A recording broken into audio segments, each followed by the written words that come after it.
Hey guys, welcome back to my channel Tulika's Vibe. Today's video is gonna be simple but important. Most of us washing our hair in wrong way, causing hair fall and hair damages. In this video, I'm gonna show you how to wash your hair properly in right way. If you are first time here in my channel, please do subscribe to my channel and hit the bell icon to get notified every time I upload a new video. So, let's get into the video.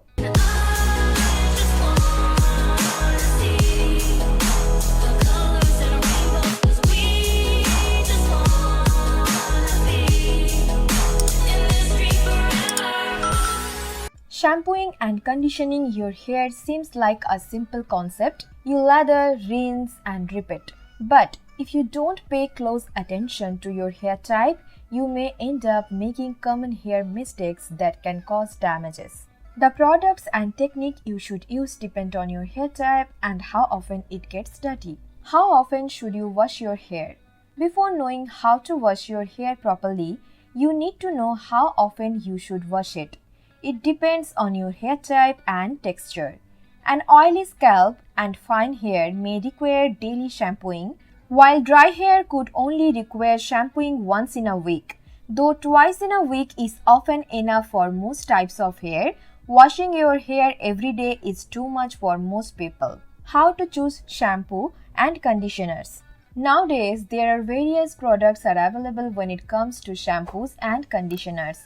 You generally get what you pay for hair care, so it can be worth it to invest a few extra money on your hair products. Pricier products usually means higher quality ingredients, but if your hair is healthy, then you have chosen the right one. What type of shampoo and conditioner you should look for depends on your hair type and texture. Always avoid products containing parabens and sulfates, which can be damaging and drying. If you have color-treated, dry, damaged or thin hair, you should find a shampoo and conditioner for that type of hair. How to properly wash your hair? Before you get started, brushing out all tangles will help keep it from getting matted when you are shampooing in the shower. Always mix shampoo with water. Avoid using shampoo directly on your scalp. Instead, mix it with some water.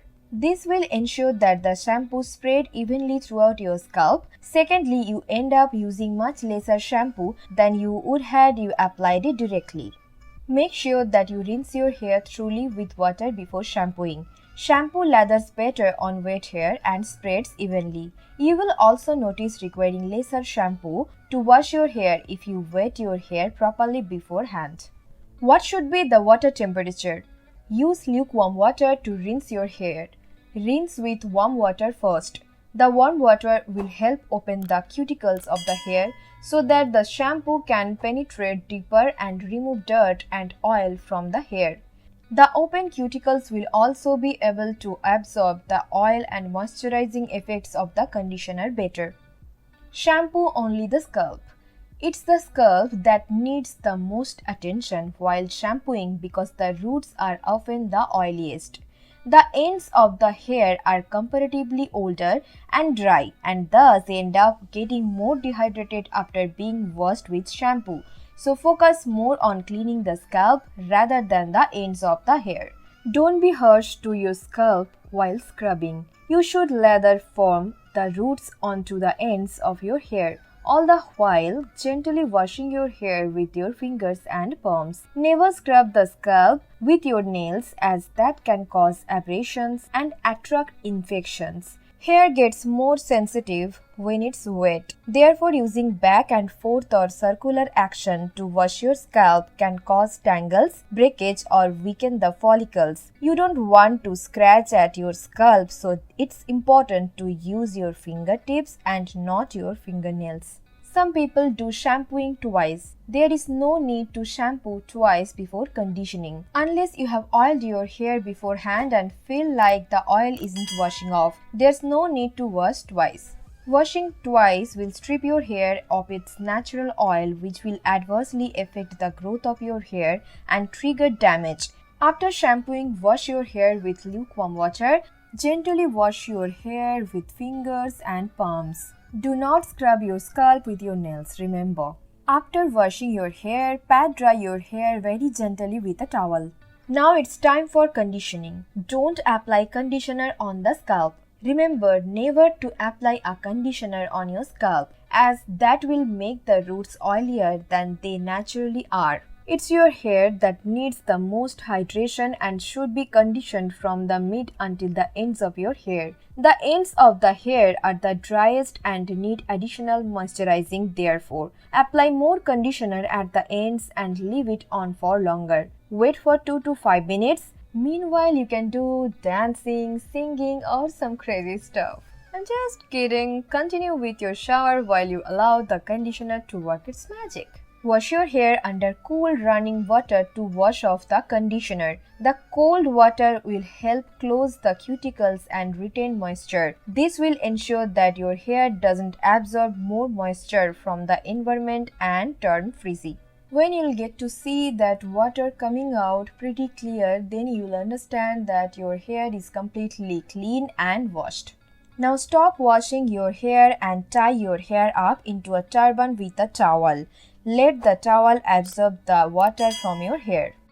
How should you dry your hair? Do not rub your hair with a towel to dry it. Instead, gently pat dry your hair with a towel. Be gentle because your hair can be damaged when it's wet. Rubbing can cause breakage and rough up the cuticle, creating frizz. Thereafter, allow your hair to dry naturally. Since your hair is weakest when wet, it also isn't the best idea to tie it up tightly right after a shower, as that can cause breakage from the hair elastic or band. When it comes to blow drying, try to avoid it. But if you must, allow your hair to air dry as long as possible. Apply a heat protectant styling product and then blow dry. Don't comb your wet hair. Your hair is in a delicate state when it is wet. Avoid combing in such condition as it leads to hair fall and hair breakage. Divide your hair into 2 to 3 sections and then start combing. Start combing from the bottom. To prevent hair fall and hair breakage, solve the knots from the mid part of your hair and then run a comb through scalp. So that's it. That was the video for today. I hope you find this video helpful. Then please give it a thumbs up and share with your friends and family. If you want me to share any hairstyle video, then please do let me know in comment below. And guys, please do subscribe to my channel. Please do subscribe. Don't forget to subscribe to my channel. I will meet you soon with another video. Till then, take care. Bye bye. Love you guys.